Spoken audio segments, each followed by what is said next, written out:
Welcome to my channel. आज की जो क्लास डिजाइन की गई है वह यूपी पुलिस के लिए, यूपी पुलिस कांस्टेबल, यूपीएसआई और जेल वार्डन के लिए। इसमें जो क्वेश्चन हम आपको बताएंगे वो जेल वार्डन में 2019 में जो पेपर हुआ था आपके 1 2 3 4 शिफ्ट में। तो फर्स्ट शिफ्ट के मैंने मैथ के क्वेश्चन आपका सॉल्यूशन दे दिया है। जो सेकंड, थर्ड और फोर्थ शिफ्ट के एग्जाम हुआ था उसमें जो मैथ से क्वेश्चन पूछे गए थे उनका मैं सॉल्यूशन बताऊंगा। फर्स्ट क्वेश्चन पे मूव करते हैं। फर्स्ट क्वेश्चन पूछा गया था, एक उम्मीदवार को किसी चुनाव में 57% वोट मिलता है, वह दूसरे उम्मीदवार को 6524 वोटों से हरा देता है।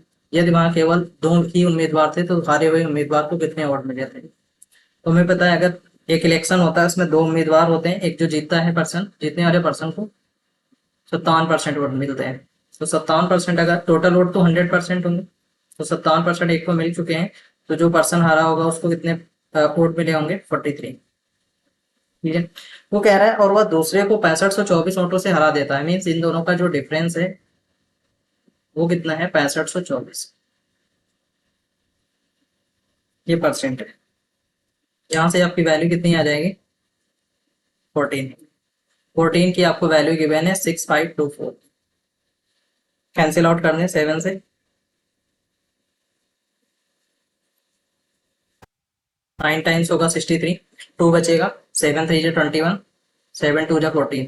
अगेन 2 से आप कैंसिल कर सकते हैं, 2 से आप कैंसिल करो कितना आ जाएगा? 2 4 जा 8, 2 6 जा 12, 2 6 जा 12। 1% की आपकी जो वैल्यू आ चुकी है वो कितनी है? 1466।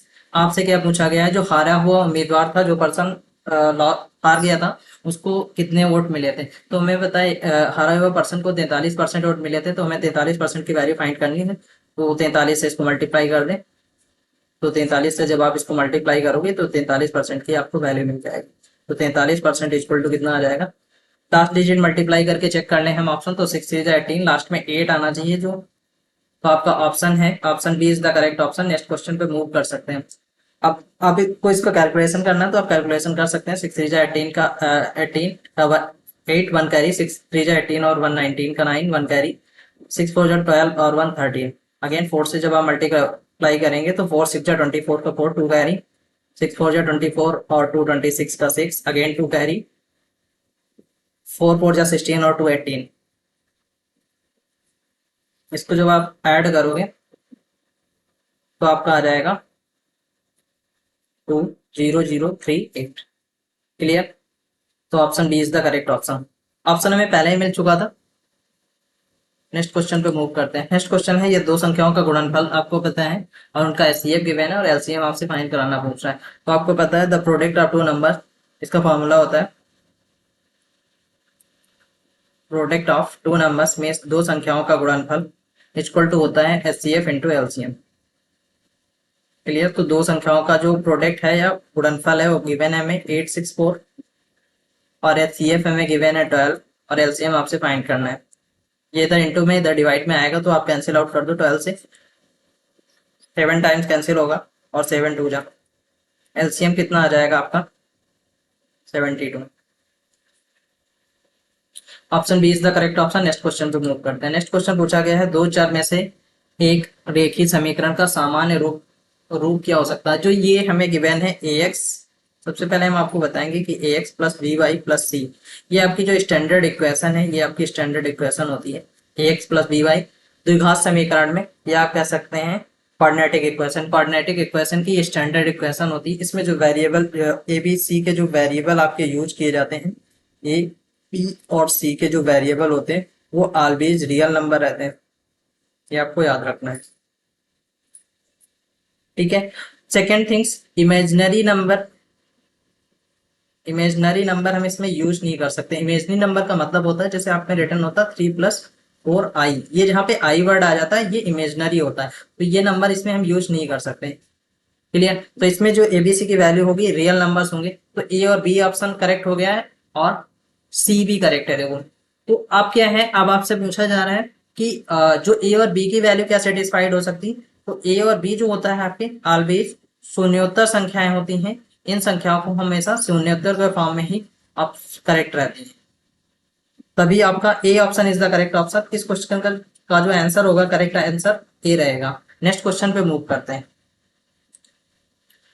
नेक्स्ट क्वेश्चन पूछा गया दो समरूप त्रिभुजों में क्षेत्रफल का अनुपात। ये मैंने इस टाइप के क्वेश्चन आपको पहले भी बताया है। तो दो समरूप त्रिभुजों के क्षेत्रफल का अनुपात कितना होता है, मैं आपको बता दूं कि साइड का रेशियो, साइड एस फॉर मैंने साइड रिटर्न किया, साइड कह दो या आप हाइट कह सकते हो। साइड और हाइट का रेशियो मैं A1 और A2 से डिनोट करता हूँ, A1 और A2 है।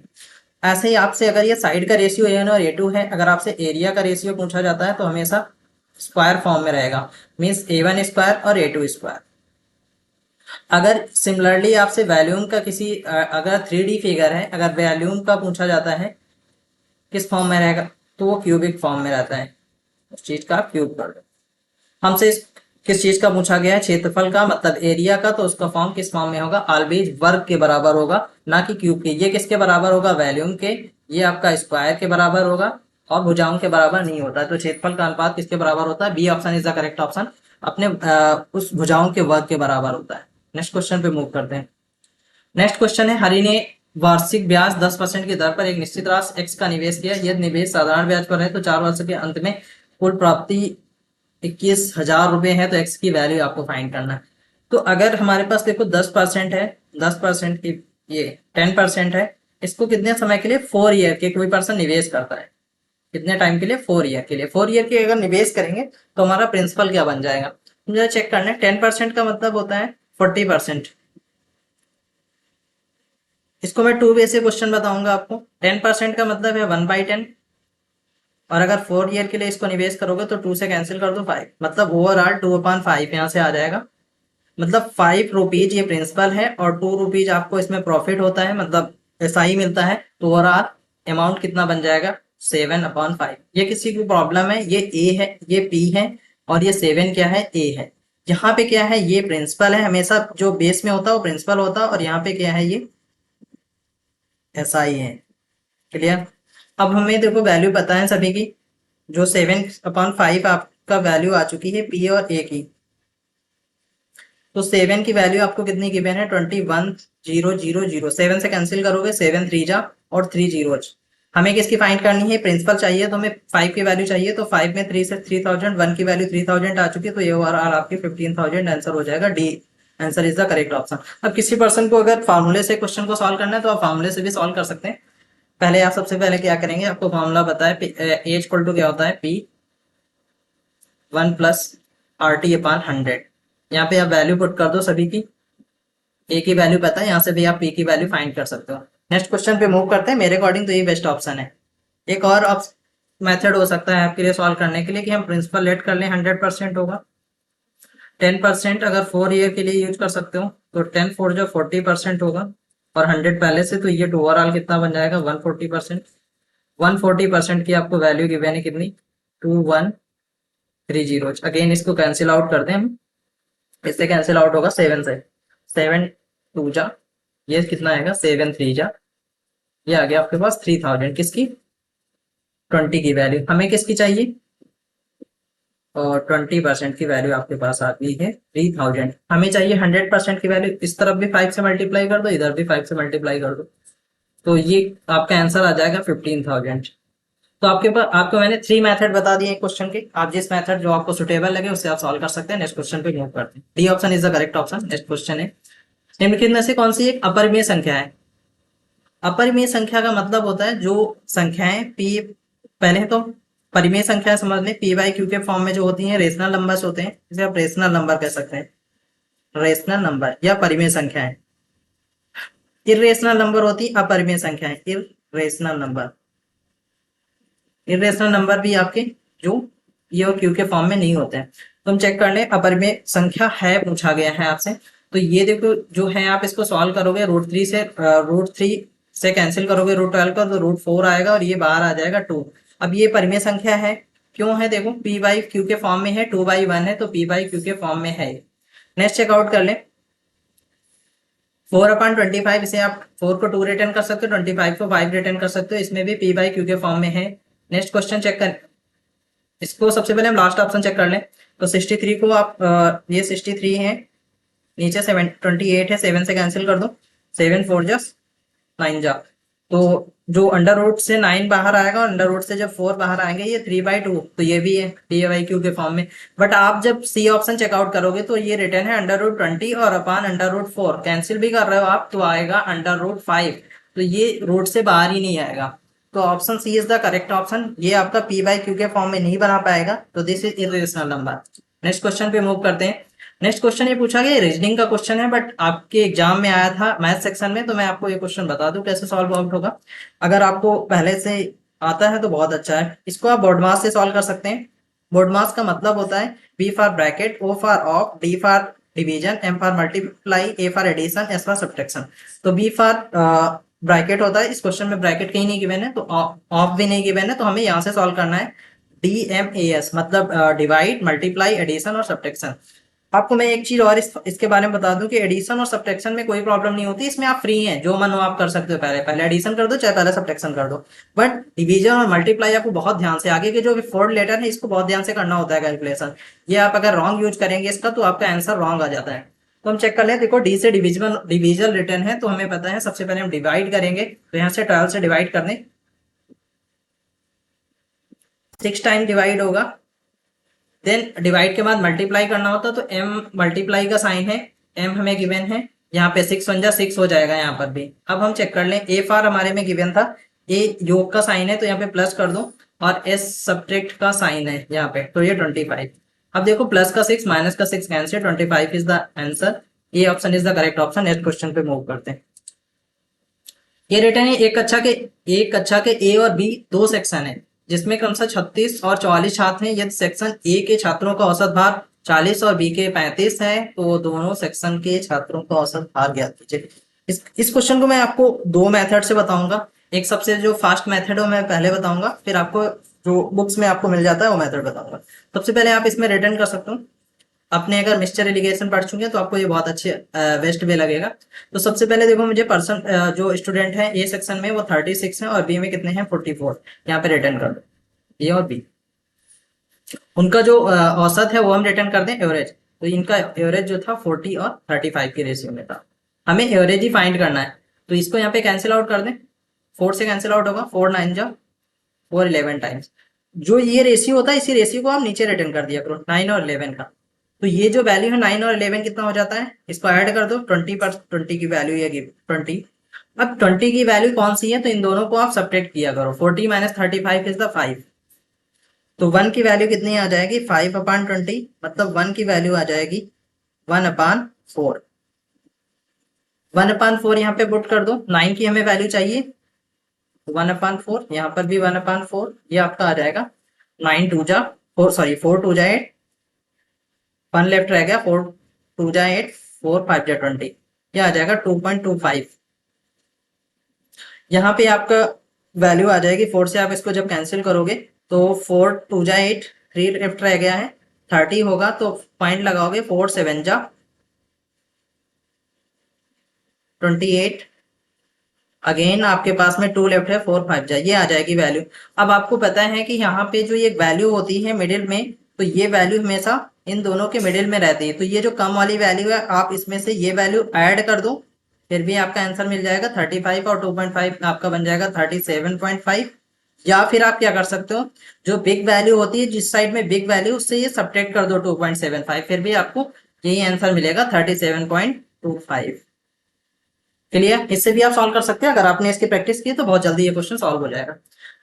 वैसे आप कैसे कुछ इस क्वेश्चन को सॉल्व कर सकते हैं, ऐसे सॉल्व कर सकते हो आप, 36% है, उनका जो एवरेज है 40 है, प्लस जो बी सेक्शन में कितने 44 बच्चे हैं और उनका 35 हुआ है ओवरऑल। ओवरऑल कितने बच्चे हैं मेरे अकॉर्डिंग जो एवरेज होगा x होगा, और टोटल बच्चे आपको पता है कितने हैं 36 और 44 जब आप ऐड करोगे कितना हो जाएगा 80। अब आप यहाँ से x की वैल्यू फाइंड कर सकते हो। इसको जब आप सॉल्व करोगे कितना आ जाएगा, यहाँ पे 0, 4 से मल्टीप्लाई कर दो, 6 4 जा 24 का 4, 2 कैरी, 4 3 जा 12 और 2 14, 1440। यहाँ से आप मल्टीप्लाई करोगे 35 और चौका होता है 70 और दोनों 140, 140 का 0, 14 कैरी आ जाएगा, और 35 चौको आपके पास 140 और अगेन 14 मतलब 154। ये आपके पास आ गया 8 और 5 4 9 और ये 2, और हमें पता है x इंटू 80 से इसको डिवाइड करना है। 0 से 0 कैंसिल कर दें, 8 से कैंसिल करोगे तो आपके पास कितना आ जाएगा 37.25। क्लियर। तो यहाँ से भी आप वैल्यू सॉल्व कर सकते हैं। नेक्स्ट क्वेश्चन पे मूव करते हैं। नेक्स्ट क्वेश्चन जो आपसे पूछा गया है, निम्नलिखित समीकरण में से x का मान क्या होगा। कोई प्रॉब्लम नहीं है, आप सॉल्व कर लो इसको। ऊपर सबसे टॉप पे 4 रिटर्न है। पॉइंट हम भूल जा रहे हैं कि पॉइंट भी कहीं लगा है, तो पॉइंट अगर रिमूव करोगे तो नीचे कितने जीरोज आ जाएंगे। नीचे एक्स भी रिटर्न है, नीचे जीरो कितने आएंगे 1, तो यही है 2 to 4 जीरोज आ जाएंगे 1 2 3 4। यहाँ पे क्या है 2 रिटर्न कर दो, कितने जीरोज आएंगे 3, तो 1 2 3 कैंसिल आउट कर दो 1 2 3। अगेन कैंसिल आउट होगा, 2 से कैंसिल कर दो, 2 2 जा 4 2 5 रिटर्न। एक्स की वैल्यू ये आ जाएगा आपके पास में 5x इक्वल टू 1 या x इक्वल टू 1/5। 1/5 का मतलब होता है नीचे 10 फॉर्म कर लें, 2 से मल्टीप्लाई कर दो, इसको ये बन गया 2/10 मतलब 0.2। x की वैल्यू कितनी आ गई 0.2। Option B is the correct option. Next question पे मूव करते हैं। नेक्स्ट क्वेश्चन है किसी कर्मचारी का वेतन पहले 50% बढ़ता है, उसके बाद 54% घट जाता है, उसके वेतन में परिवर्तन कुल परिवर्तन आपको बताना है। तो आप इसको ऐसे भी सॉल्व कर सकते हैं। मीन्स अगर पहले इंक्रीमेंट होता है, ये प्लस है इंक्रीमेंट, ये सब्ट्रैक्ट होता है, तो प्लस माइनस माइनस हो जाएगा ए बी अपॉन 100 से। इसमें आप वैल्यू पुट करके सॉल्व कर सकते हैं, बट इसमें कैलकुलेशन बहुत रहता है, हम आपको दूसरे वे से बताएंगे। 50% का मतलब होता है 1/2। इसको मैंने परसेंट को फ्रैक्शन में चेंज कर लिया, मतलब 50/100 किया है। 50 जब आप 100 करोगे कैंसिल आउट हो गए 1/2 आ जाएगा। 50 तो मतलब इंक्रीमेंट हो रहा है, तो 2 की वैल्यू मैंने अभी जस्ट बताया था, नीचे जो वैल्यू रहती है वो बेस रहती है या प्रिंसिपल रहती है। ऊपर क्या हो रहा है, ये इंक्रीमेंट है, अभी आपने एसआई में चेक किया था, तो 2 से 3 हो जा रही है, मतलब 3/2। क्लियर। अगेन देखो 54% की कमी हो रही, तो 54/100 होगा, यहाँ से कैंसिल कर दो। किससे कैंसिल आउट हो रहा है वैल्यू 2 से, तो 2 से 2 2 जा 4, 2 7 जा, और यहाँ से 2 से 50, मतलब 50 पे 27 का लॉस। इसका मतलब है ये बचेगा, लॉस हो रहा है वहां पे इसलिए सब्ट्रैक्ट किया है। तो ये आ गया 23 इंटू 3 आप करोगे तो 3 3 जा 9, 69/100, मतलब 100 से आपकी 69 वैल्यू बन जा रही है, मतलब लॉस कितना हो रहा है 31%। इसमें आप इस क्वेश्चन को पुट करोगे तो बहुत ज्यादा कैलकुलेटिव हो जाएगा, तो ये बेस्ट वे है। नेक्स्ट क्वेश्चन पे मूव करते हैं। दिए गए व्यंजक का मान ज्ञात करना है आपको। तो पहले हम सबसे पहले चेक कर लें, ये जो अंडर रूट रिटर्न होता है इसका मतलब क्या होता है। अंडर रूट का मतलब है यहाँ पे ये 2 हिडन रहता है, इसका मतलब है अंडर रूट की वैल्यू 1/2 हमेशा रहती है। अगर ये ऐसे सिमिलरली 1/, यहाँ पे 3 है तो इसका मतलब ये 1/3 है। ऐसे यहाँ पे 4 है तो इसका मतलब ये 1/4। तो अब आपको क्वेश्चन में प्रॉब्लम नहीं होगी, ये 3 3 है यहाँ पे। यहाँ पे आप सॉल्व करोगे 1/2 1/3 1/5, क्या आ गया। अब नेक्स्ट एक प्रॉब्लम आपको और कर सकती है। जैसे हमारे पास यहाँ पे कोई एक्स रिटर्न है, ठीक है, यहाँ पे पावर 3 है, फिर यहाँ पे पावर 5 है, तो हमें पता है ये जो पावर आपस में होती है, जैसे 3 और 5 रिटर्न है, ये पावर का आपस में मल्टीप्लाई रहता है, मल्टीप्लाई का रिलेशन है। तो यहाँ पे आप हम इसको x पावर 15 रिटर्न कर सकते हैं। अब आप किसी को ये अगर डाउट हो रहा है कि x पावर की पावर्स ऐड भी होती हैं, तो वो ऐड तब होती हैं जैसे x पावर 3 रिटर्न है, और यहीं पे सिमिलरली x पावर 4 रिटर्न है, तो इनटू में बेस सेम है, ये बेस, इसको बेस कहते हैं और ये पावर है, तो पावर तभी ऐड होती है जब बेस सेम होता है। तो 4 और 3 कितना हो जाएगा 7, ये x पावर 7 होगा, बट यहाँ पे जो पावर्स 2 पावर अगर होता है तो उसका मतलब मल्टीप्लाई रहता है। अब क्वेश्चन में प्रॉब्लम नहीं है, 3 से 3 कैंसिल आउट हो जाएगा, तो 3 की पावर 3 ये यहाँ पे रहेगा, और 1/10। दिस इज आंसर, मतलब C option is the correct option. Next question पे मूव करते हैं। नेक्स्ट क्वेश्चन है आपका पी यूनिट त्रिज्या वाले एक वृत्त का क्षेत्रफल। तो वृत्त का क्षेत्रफल क्या होता है पाई आर स्क्वायर, तो पाई आर कितना है पी स्क्वायर, तो pi P square is the correct option. First option is the correct. Next question पे मूव करते हैं। एक लिफ्ट प्रत्येक 65 किलोग्राम के औसत भार के 6 लोगों को ले जाती है। यदि उस लिफ्ट में 5 लोगों का औसत भार 67.2 किलोग्राम है, तो छठे व्यक्ति का भार कितना हो सकता है। देखें, इस क्वेश्चन को आप सॉल्व कर सकते हैं। 65 किलोग्राम के औसत भार के केवल 6 लोगों को ले जाती है, यदि उसमें से 5 लोगों का औसत भार पता है, मुझे पता है अगर 6 लोगों का औसत भार, ये है 6% हमारे पास, 3 4 5 6, तो इन सभी का 65 होगा, तभी तो एवरेज इसका 65 आ रहा है। इसके पास भी 65 होंगे, इसके पास भी 65, इसके पास भी 65 और इसके पास भी 65 रहेंगे। बट ये कह रहा है कि लिफ्ट में जो 5% उनका औसत भार 67.2 है। अच्छा 67.2 का ये मतलब है कि ये जो भार है वो 2.2 ज्यादा है 65 से, तभी तो ये 2.2 इसके पास ज्यादा, इस पर्सन के पास। यहाँ पर भी 2.2 ज्यादा होगा, यहाँ पर भी 2.2 ज्यादा, यहाँ पर भी, यहाँ पर भी और यहाँ पर। तो ये 5 लोगों के पास में डिफरेंस का प्रॉब्लम करेगा। तो ये कितना हो जाएगा,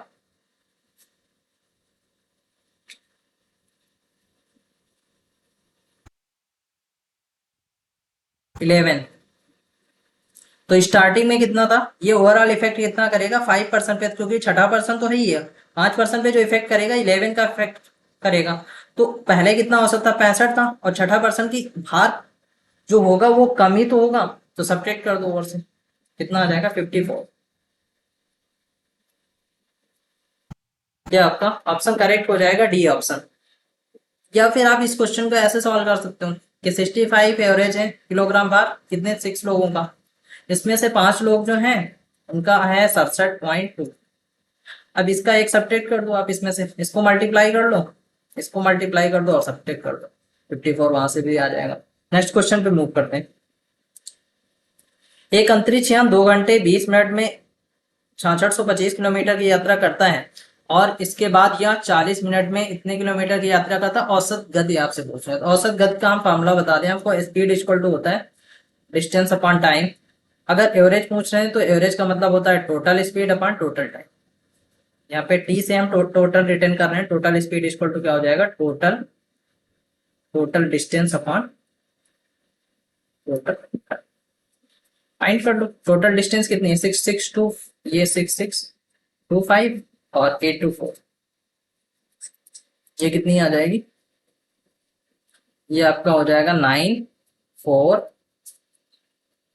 ये आ जाएगा आपका 7449। टोटल डिस्टेंस बताओगे। अब टोटल टाइम चेक कर लें, टोटल टाइम कितना है, 2 घंटे है, 2 घंटे 20 मिनट और 40 मिनट। तो 40 मिनट और 20 मिनट मतलब 1 आवर बना देगा, और 2 और ये 3 आवर हो जाएगा टोटल टाइम। तो इसे कैंसिल कर दो, 3 2 जा 6, एक ही ऑप्शन है आपके पास, चेक कर सकते हो। Option A is the correct option. Next question move करते हैं। 2483 किलोमीटर पर आवर, इनमें से कौन सी संख्या मिश्रित संख्या है, मिश्रित संख्या कौन सी है चेक कर लें हम। मिक्स नंबर कौन सा है, 2, 8/3, एक है 5/8, एक है हमारे पास 2/3 और एक नंबर है 7/8। अच्छा ये तो नहीं है। आपको एक चीज और पता होगी, लाइक फ्रैक्शन और अनलाइक फ्रैक्शन। लाइक फ्रैक्शन का मतलब होता है, लाइक फ्रैक्शन मैं बता दूं आपको, लाइक फ्रैक्शन होता है जिसका डिनोमिनेटर सेम हो, जैसे 3/, मतलब 8 में से आप 3 चूज कर सकते हो। जैसे हमारे पास एक बॉक्स है, इसमें का 3/4 रिटर्न है, तो हमारे पास ये टोटल जो आइटम्स हैं 4 हैं, उसमें से 3 आप चूज करने के लिए आपसे कहा जाएगा, तो आप मतलब चूज आउट कर सकते हो। अगर हम इसी चीज को ऐसे रिटर्न कर दें 8/3, तो आपके पास क्या 3 आइटम में से आप 8 चूज कर सकते हो, नहीं। तो ये क्या है, अनलाइक फ्रैक्शन है, जिसका डिनोमिनेटर कम होता है वो अनलाइक फ्रैक्शन है, अनलाइक। तो लाइक और अनलाइक तो आप समझ गए। तो ये क्या है, अनलाइक फ्रैक्शन है, इसका डिनोमिनेटर 8 में से 5 आप चूज कर सकते हैं, ये लाइक फ्रैक्शन है, ये भी लाइक फ्रैक्शन है। यहाँ पे आप चेक करो जरा, ये अनलाइक फ्रैक्शन है। यहाँ पे चेक कर लें इसको आप फर्दर, अगर 2 से करोगे 2 3 जा 6 और ये 1 1/2, ये कुछ ऐसा फ्रैक्शन बन जाएगा। तो मिक्स जो आपसे मिक्स संख्या पूछी गई, तो ये तो नहीं है, इसमें आपके पास में एक होल नंबर और एक फ्रैक्शन नहीं है। अच्छा ये दोनों हैं, जो ये फर्स्ट ऑप्शन है इसमें क्या है, मिक्स संख्या है, इसमें फ्रैक्शन भी है और होल नंबर भी है। इसको आप ऐसे रिटर्न कर सकते हो 2, ये मतलब होल नंबर भी है और यहाँ पे फ्रैक्शन भी है। इसको भी आप ऐसे रिटर्न कर सकते हो 3 + 1/2, ये होल नंबर है और ये फ्रैक्शन है, तो ये भी मिक्स संख्या है। तो मेरे अकॉर्डिंग इसके 2 ऑप्शन करेक्ट होंगे, फर्स्ट ऑप्शन और फोर्थ ऑप्शन। जबकि इसमें आंसर जो दिया गया था उसमें फर्स्ट ही ऑप्शन करेक्ट दिया गया है, डी ऑप्शन नहीं दिया गया। जो आपकी आंसर की आई थी उसमें ए ऑप्शन करेक्ट बताया गया है। क्लियर। नेक्स्ट क्वेश्चन पे मूव करते हैं। नेक्स्ट क्वेश्चन है के किस मान के लिए समीकरण की प्रणाली 2x plus 3y equal to 5, 4x plus ky equal to 10। असीम रूप से कोई समाधान है, कई समाधान है, मतलब इनफाइनाइट सॉल्यूशन है। ये मैं आपको बता दूं बहुत अच्छे से। सबसे पहले होता है एक यूनिक सॉल्यूशन, ये भी क्वेश्चन इस पे आएगा, यूनिक सॉल्यूशन पे भी पूछा गया है। यूनिक, नो सॉल्यूशन, और एक लास्ट है इनफाइनाइट, इनफाइनाइट सॉल्यूशन। इसकी हमें हिंदी नहीं पता है। अस तो यूनिक सॉल्यूशन का मतलब होता है a1/a2 does not equal b1/b। No solution का मतलब होता है a1/a2 equal to b1/b2 does not equal to c1/c। Last होता है इसको आप a1/a2 equal to b1/b2 equal to c1/c। असीम सॉल्यूशन का मतलब है इनफाइनाइट सॉल्यूशन। इनफाइनाइट सॉल्यूशन का मतलब है तीनों जो टर्म्स होंगे वो बराबर होंगे। तो a1 और a2 अगर किसी को नहीं समझ में आ रहा है, मैंने क्या लेट किया है, तो ये जो x का कॉफिशिएंट है ये a1 है, इसमें x का कॉफिशिएंट जो दूसरे इक्वेशन में वो a2 है, यहाँ पे y का कॉफिशिएंट क्या है b1 है, और ये क्या है b2। c1 क्या है, ये c1 है, और ये है c2। अब आपको कोई प्रॉब्लम नहीं होनी चाहिए, तो हम रिटर्न कर दें वैल्यू, तो 2/4 इक्वल टू 3/k। दो से ही हमें वैल्यू मिल जाएगी, तो हम थर्ड पे क्यों जाए, इक्वल टू 5/10। तो आप किसी भी वैल्यू सेटिस्फाइड कर सकते हो, कैंसिल आउट कर दो, तो k इक्वल टू कितना आ जाएगा 3/k और 5/10। ठीक है, किसी में भी वैल्यू आप पुट कर सकते हो। यहाँ से सेटिस्फाइड होगा कितना 2/4 इक्वल टू 3/k। ये कितना कैंसिल आउट होगा, 2 2 4, तो k इक्वल टू कितना आ जाएगा 6। तो k की वैल्यू आपको मिल गई जो पूछी गई थी क्वेश्चन। नेक्स्ट क्वेश्चन पे मूव करते हैं। नेक्स्ट क्वेश्चन पूछा गया है, ये भी रीजनिंग का क्वेश्चन है, अभी जस्ट सेम बताया था ये क्वेश्चन कैसे आप सॉल्व कर सकते हो। तो इसमें देखो भाग किसके लिए बताया गया, प्लस को, प्लस का अर्थ है भाग, तो प्लस के प्लेस पे पहले सबसे पहले पुट कर दो भाग। तो इसको सॉल्व भी कर ले, 4 आ जाएगा यहाँ से, क्लियर। अगेन हमें गुणा करना है, तो गुणा किसके लिए है, माइनस के लिए। तो यहाँ पे माइनस है, यहाँ पे गुणा हो गया, मतलब 4 6 जा कितना हो जाएगा 24। अब हम प्लस और माइनस में फ्री रहते हैं, तो भाग के प्लेस पे क्या है, घटाव है, और गुणा के प्लेस पे क्या था, योग है 40। सॉल्व कर लो, 40 और 24 कितना हो जाएगा 64। 64 minus 60 is the 4। Option C is the correct option. Next question पे मूव करते हैं। नेक्स्ट क्वेश्चन पूछा गया, अधिकतम वेतन के लिए किसी व्यक्ति को किस वेतन वृद्धि वाले विकल्प को चुनना चाहिए। ये बहुत अच्छा क्वेश्चन है, आप ये बता सकते हैं ये क्वेश्चन किस चैप्टर से रिलेटेड है। तो ये क्वेश्चन जो रिलेटेड है सीआई से रिलेटेड है। कैसे मैं समझ गया, सीआई से इसलिए समझ गया, अगर किसी पर्सन का वेतन बढ़ेगा, जैसे हमारा आज वेतन अगर 20,000 है, ये जनवरी है, तो इसका मतलब फेब आएगा, फिर मार्च आएगी। तो मार्च में हर तीसरे वर्ष अगर बढ़ रहा है, हर तीसरे मंथ बढ़ रहा है, तो यहाँ पे जो हमारी सैलरी होगी वो बढ़ जाएगी। तो अब यहाँ पे जैसे सपोज दैट हम समझ ले रहे हैं कि ये 25,000 हो गई हमारी सैलरी, तो फिर से जब अगला मंथ आएगा 3 महीने के बाद, मतलब जो आपकी जून आएगी, तो जून में फिर सैलरी बढ़ेगी। तो कौन सी बढ़ेगी सैलरी, 20,000 पे नहीं बढ़ेगी, इसी पे बढ़ेगी सैलरी यार। तो ये क्या है, रेट पे जब रेट लगता है तो आपका सीआई होता है। तो पहले हम ऑप्शन देख लें, कि हर तिमाही में 10% की वृद्धि होती है, तो हर एक साल में कितनी तिमाही होंगी 4। हर तिमाही मतलब एक साल में कितनी तिमाही होंगी 4।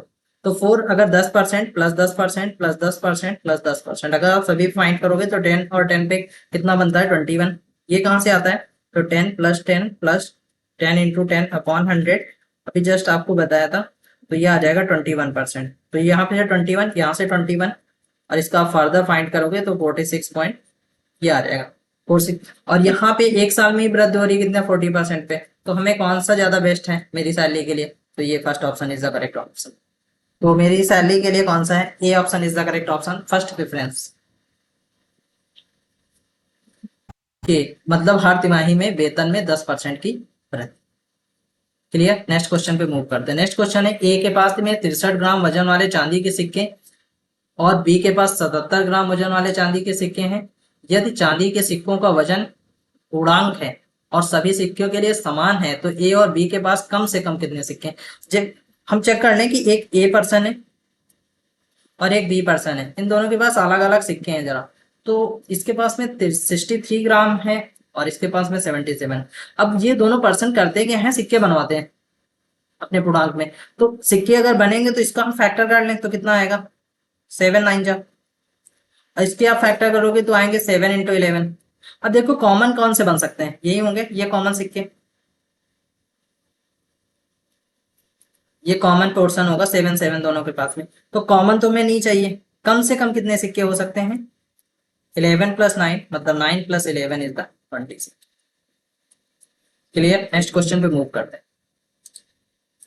यदि समान आयतन के दो लंबवृत्त सिलेंडरों की त्रिज्या का अनुपात ये है तो उसकी ऊंचाई का अनुपात बताना है। आपको पता है सिलेंडर का जो वैल्यूम होता है क्या होता है, पाई आर स्क्वायर एच। इसके पहले R1 कर दें, इसको R1 कर दें क्योंकि अनुपात गिवन है। तो पाई R2 स्क्वायर H2 स्क्वायर, दोनों का रेशियो गिवन है 3:1। सॉरी ये सेम है, मतलब ये 1 गिवन है, अगर सेम है तो दोनों इक्वल होंगे। पाई से पाई कैंसिल आउट हो जाएगा। R1 कितना गिवन है हमें, R1 गिवन है आपको, त्रिज्या का अनुपात R1 3 है तो 3 3 जा 9 into H1 upon 1 into H2 equal to 1। तो आपके पास में H1 और H2 कितना आ जाएगा, H1 upon H2 equal to कितना आ जाएगा, 1 upon 9। C option is the correct option. Next question पे मूव करते हैं।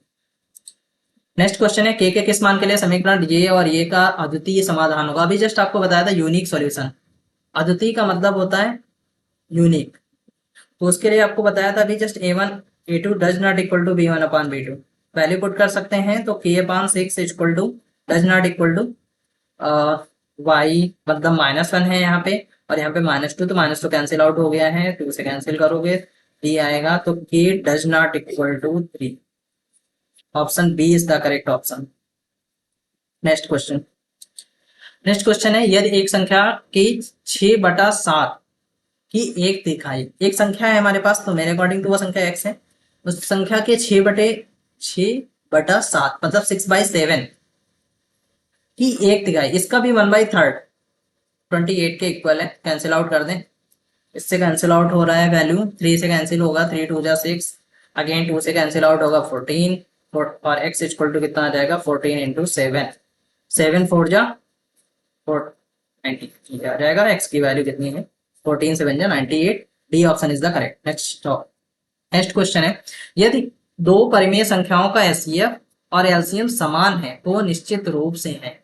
सबसे पहले हम चेक कर लें जरा है क्या ये क्वेश्चन पूछना चाह रहा है। दो परिमेय संख्याएं हैं उनका एचसीएफ और एलसीएम समान है। अगर किसी संख्या के एचसीएफ और एलसीएम समान है, पहले ऑप्शन से सेटिस्फाइड करते हैं। फर्स्ट ऑप्शन जो देखो रिटर्न है प्राइम नंबर पे है, तो प्राइम नंबर आपको पता है क्या होते हैं, 2 3 5 7 11 13 17 19 23 ये होते हैं कुछ, मतलब 1 to 25 तक 7 प्राइम नंबर्स मिलते हैं हमें। टोटल 7, 1 to 25 के बीच में हमें टोटल 7 सॉरी 9 प्राइम नंबर्स मिलते हैं।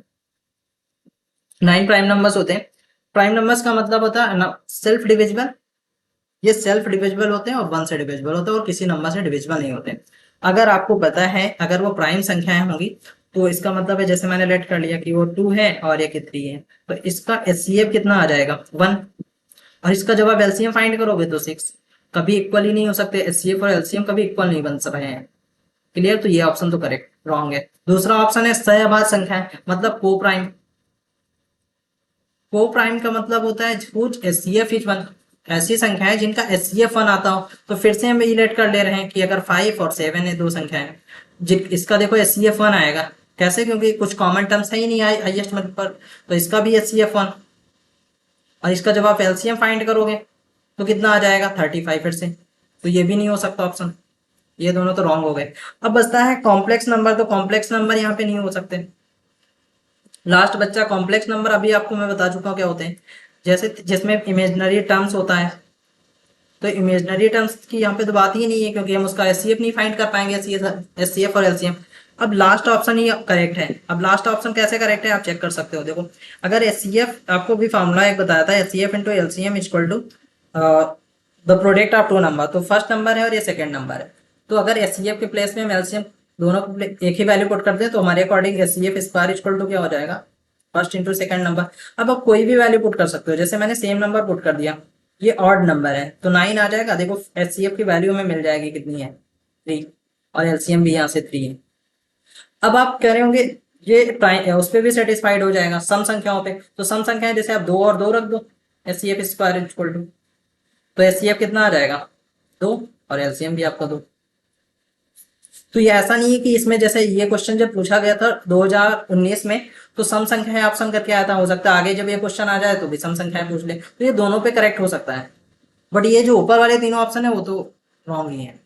तो सम संख्या भी करेक्ट हो सकता है, अगर ये इन फ्यूचर विषम संख्या ऑप्शन ऑड नंबर पे आता है तो ऑड नंबर भी इस क्वेश्चन पे सही हो सकता है। नेक्स्ट क्वेश्चन पे मूव करते हैं, बट हमारे क्वेश्चन में ऑड नंबर का ऑप्शन नहीं है, तो सम संख्या हम मार्क करेंगे। Correct answer is D. Next कौन सा है, नेक्स्ट क्वेश्चन है 2√3 प्लस 5√3 माइनस 12। तो इसको 2√3 और 5√3 ऐड कर दो, 7√3 बन जाएगा। अभी आपको कुछ देर पहले मैंने बताया था कि एडिशन और सब्ट्रैक्शन में जो भी आप फ्री हैं, आपका जो मन कहता है वो कर सकते हो। तो 4 3 या 12, तो ये 2√3 आ जाएगा। यहाँ पे 2√3 आप पुट कर दो, ये आ जाएगा 5√3। तो option A is the correct option. Next question, next है 5 संख्याएं गिवन है आपको, 12 24 35 27 और 17 एक सेट के रूप में दी जाती है। ये सेट की प्रत्येक संख्या को 3 के साथ जोड़कर फिर 4 से गुणा कर दिया जाता है, तो सेट की नई संख्याओं का औसत क्या होगा। देखो हम इसको एक बहुत अच्छे से क्वेश्चन बताते हैं आपको। जैसे हमारे पास रिटर्न है 1 2 3 4 5, ये मेरे पास क्वेश्चन है, इसका कह रहे हैं एचसीएफ फाइंड करो, सॉरी इसका कह रहे हैं एवरेज फाइंड करो। तो एवरेज आप फाइंड करोगे the sum of numbers by total numbers, तो मतलब 2 1 3 3 6 और 4 10 और 5 15, 15 बाई 5 और 3 एवरेज आ जाएगा।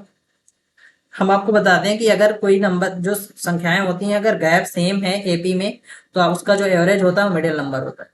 तो एवरेज इसका हमें सीधे पता है कि 3 है। या आप इसको और भी एवरेज से, अगर गैप सेम है तो आप फर्स्ट नंबर और लास्ट नंबर बाई 2 भी कर सकते हैं। तो ये आ जाएगा 6/2 मतलब 3, यहाँ से भी एवरेज मिल जाएगा। अब हम इसमें बेनिफिट बताते हैं क्या है। देखो अगर आप संख्या में, ये संख्याएं थी, इसका हम एवरेज देखो फाइंड कर, प्रत्येक संख्या में 2 जोड़ते हैं, तो अगर आप 2 जोड़ दोगे तो कितना बन जाएगा 3 4 5 6 7, मैंने हर संख्या में 2 जोड़े हैं। अब एवरेज क्या बन गया 5। अभी भी तो गैप सेम है, तो इसका मतलब है अगर एवरेज में प्रत्येक संख्या में एक ही संख्या जोड़ी जाती है तो एवरेज पे सेम इफेक्ट पड़ता है, वो उतना ही एवरेज बढ़ जाता है। जैसे ये कह रहे हैं कि प्रत्येक संख्या में 3 जोड़ दिया जाता है, तो मेरे अकॉर्डिंग 3 आप जोड़ लो, तो 3 आप जोड़ दोगे तो ये कितना होगा 4, और ये कितना बनेगा अगर आप 3 जोड़ोगे यहाँ पे 3 2 5 और 3 3 6, ये 7 और ये 8। अभी भी तो एवरेज देखो बढ़ गया, पहले स्टार्टिंग में 3 था, 3 जोड़ा आपने तो न्यू एवरेज 6 पर। ऐसे सिमिलरली आप सब्ट्रैक्ट कर दोगे तो एवरेज उतना ही घट जाता है। जैसे आप 1 1 सभी से सब्ट्रैक्ट कर दो तो एवरेज घट जाएगा 1, अगर आप उसी में 2 2 सब्ट्रैक्ट करोगे तो एवरेज 2 घट जाएगा। ऐसे आप मल्टीप्लाई करोगे तो मल्टीप्लाई में एवरेज उतना ही बढ़ जाएगा। तो हमें पता है इन सभी संख्याओं का एवरेज सबसे पहले हम फाइंड कर लेंगे कितना आएगा। ये तो सेम संख्याएं नहीं है, सेम गैप नहीं है, तो हमें इसका एवरेज फाइंड करना पड़ेगा। तो 12 और 24 ऐड करोगे 36 आएगा, 36 और 35 जब आप ऐड करोगे 71 आ जाएगा। 71 में आप 27 और 17 हमें ऐड करना है, कितना आ जाएगा 7 1 8, 8 और 7 15, 15 का 1 कैरी, 8 और 2 10 और 1 11, ये आ गया। और कितनी संख्या है 5, 5 से कैंसिल कर दो, 5 2 10 और 3। मेरे अकॉर्डिंग इन संख्याओं का जो एवरेज है 23 है। यहाँ तक आप रिटर्न कर लेंगे, इन संख्याओं का जो एवरेज है वो कितना है 23। अब देखो किया गया है एवरेज के साथ में, प्रत्येक संख्या में आपको याद रखना है कि जो आप चेंजेस करते हैं वो हर संख्या में होना चाहिए। तो सबसे पहले इन्होंने क्या किया, 4 से प्रत्येक संख्या में 3 को ऐड किया गया, तो 3 हम भी ऐड कर दें, एवरेज में भी इफेक्ट पड़ेगा, तो 26 हो जाएगा। फिर इसको 4 से मल्टीप्लाई किया गया प्रत्येक संख्या में, तो ये इसका जब आप 4 से मल्टीप्लाई करोगे तो कितना आ जाएगा 104 न्यू एवरेज बन जाएगा। Clear, B option is the correct option. Next question के ऊपर ये आप याद रखना, अगर प्रत्येक संख्या में सेम थिंग्स की जाती है तो सेम एवरेज पे भी इफेक्ट करेगी। ऐड किया जा रहा है तो सेम एवरेज बढ़ जाएगा, सब्ट्रैक्ट किया जाएगा तो सेम एवरेज घट जाएगा, अगर मल्टीप्लाई किया जाएगा तो उतना ही एवरेज मल्टीप्लाई में बढ़ जाएगा। नेक्स्ट क्वेश्चन पे मूव करते हैं। नेक्स्ट क्वेश्चन है, यदि कोई व्यक्ति 8 किलोमीटर प्रति घंटे के बजाय 12 किलोमीटर घंटे की गति से चलता है तो 54 किलोमीटर अधिक चलेगा, तो उसकी वास्तविक दूरी बताइए। स्पीड इक्वल टू होता है, आपको पता है, डिस्टेंस अपॉन टाइम।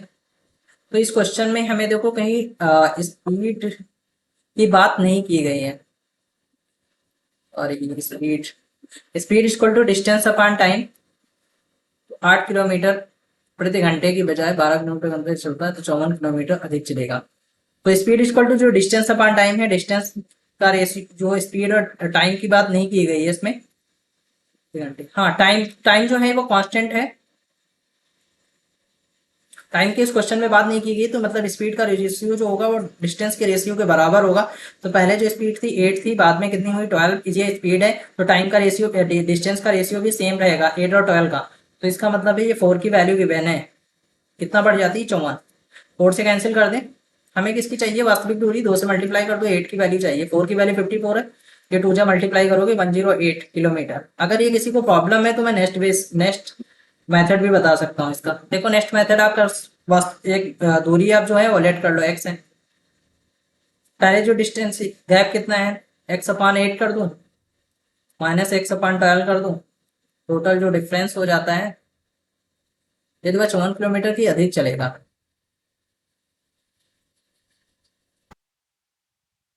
वास्तविक दूरी ये x थी आपकी, क्या आप इसी क्वेश्चन इसी वे से सॉल्व कर सकते हैं, यही बेस्ट वे है इसके लिए। नेक्स्ट क्वेश्चन पे मूव करते हैं। नेक्स्ट क्वेश्चन है, किसी कर्मचारी का वेतन पहले 50% बढ़ा, ये अभी आपको सेम क्वेश्चन बता चुके हैं। 50% अगर बढ़ता है तो इसका मतलब है 1/2, 50% का 2/1 का इंक्रीमेंट, मतलब 3/2। ये आ रहा है समझ में आपको। 40% लेस हो रहा है, 40%, 44% को आप चेंज कर दो, तो 44 अपान 100, 4 से कैंसिल करोगे, 4 बन जा 4 बन जा, 4 से करोगे इसको 25। अब ये आ गया 11 अपान 25। ये कह रहा है घट रहा है, तो मतलब हमारे पास जो नीचे वैल्यू होती है वो प्रिंसिपल होती है, ये ऊपर क्या है जो भी इंक्रीमेंट होता है, इंक्रीमेंट या डिक्रीमेंट। ये कह रहे हैं घट रहा है, तो मतलब 25 थी और 11 घट जा रही है, तो कितना बचेगा, तो आपके बचे 14/25। इसी में अगर इसी क्वेश्चन में कहते हैं कि 45% बढ़ जा रहा है, तो हम क्या करते हैं, अगर बढ़ जाता है तो 25 प्लस 11 करते हैं, मतलब 36/25 रिटर्न करते। बट ये क्यों रिटर्न किया आप लोगों को समझ में आ गया। अभी कुछ देर पहले और मैंने आपको बताया था कि नीचे जो बेस में होता है हम मोस्टली फोकस करते हैं कि 100 बनाने की, तो 100 यहाँ से भी बनना है, 2 से मल्टीप्लाई और कर दो फर्दर।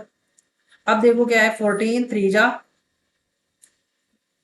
42, 42 2 जा 84, 84 अपान 100। 100 क्यों बनाया है, क्योंकि परसेंट 100 पे निकालना 100% पे होता है, तो 100 पे 84 का 100 थी आपके पास कोई मनी, वो 84 हो जा रही है, तो लॉस कितने का हो रहा है, 16 की कमी हो रही है। B option is the correct option. Next है, ये भी रीजनिंग का क्वेश्चन है, आप उसको सॉल्व कर सकते हो, अभी जस्ट बताया था सेम क्वेश्चन। विभाजन का जो संकेत है बी है, तो सबसे पहले विभाजन करोगे तो यहाँ से कितना आएगा 2, मल्टीप्लाई चेक कर लो, मल्टीप्लाई को ए से डिनोट किया गया है, तो यहाँ पे 8 3 या 24। अब एडिशन सब्ट्रैक्शन आप फ्री हो, तो सी को किया गया है योग, मतलब प्लस, डी के लिए माइनस, तो 24 और 2 26 माइनस 19, कितना आ जाएगा आपके पास में 7। नेक्स्ट क्वेश्चन पे मूव करते हैं। नेक्स्ट क्वेश्चन है, अन्ना ने किसी बैंक में एक निश्चित राशि का निवेश किया जो साधारण ब्याज देता है। 2 साल के अंत में निवेश का मूल्य 240 रुपये था। 3 साल तक उसने और इंतजार किया, अंत में 420 रुपये प्राप्त होते हैं निवेश के लिए। यहाँ पे आपको ध्यान से पढ़ना है, और जो ये वर्ड है एंड है, ये बहुत इंपॉर्टेंट वर्ड है यहाँ पे। तो ये कह रहा है 2 साल के अंत में निवेश पर मूल्य, अगर कोई धनराशि 2 साल के लिए निवेश की गई तो ये इतनी हो जाती है, मतलब 2 साल में निवेश जब किया जा रहा है तो ये धनराशि 240। अगले जो 3 साल, अगले 3 साल का मतलब है 2 साल तो वो है ही है, 3 साल और, मतलब ओवरऑल 5 साल के लिए जब निवेश की जा रही है धनराशि, तो वो 420 बन जा रही है। तो हम यहाँ पे सब्ट्रैक्ट कर दें तो 3 ईयर के लिए आपको धनराशि पता चल जाएगी। 3 ईयर अगर निवेश कितना आ जाएगा, 0, 12 से 4 जाएगा, मतलब 420 माइनस 240, ये 0 और यहाँ पे 8 और ये 1, ये 180 आ जाएगा 3 ईयर का इन्वेस्टमेंट। 3 ईयर का आपको धनराशि साधारण ब्याज कितना मिलता है, तो मुझे कितना है देखो, 2 साल में कितनी धनराशि बन जा रही थी, 2 साल में ब्याज के साथ कितनी धनराशि बन जा रही थी 240। तो 2 साल का ब्याज हम चेक कर लें, एक की वैल्यू कितनी होगी यहाँ से 180 अपान 3, 3 6 जाए, एक की वैल्यू 60 आ जाएगी, 2 की वैल्यू कितनी होगी 120। तो इसका मतलब है अगर ये 240 रुपये धनराशि बन जा रही है तो ये तो अमाउंट है। अमाउंट कैसे बनता है, principal plus S I equal to amount होता है। अब आपको प्रॉब्लम नहीं होनी चाहिए, प्रिंसिपल भी आपको पता है, एस आई हमें पता है कितना 120, प्रिंसिपल फाइंड करना है, अमाउंट पता है 240, तो धनराशि कितनी थी 120। B option is the correct option. Next, I think ये लास्ट क्वेश्चन है, चेकआउट कर लेते हैं। This one is the last question. ऐसे महत्वपूर्ण सॉल्यूशन के लिए हमसे जुड़े रहें, लाइक, सब्सक्राइब और शेयर करें। धन्यवाद।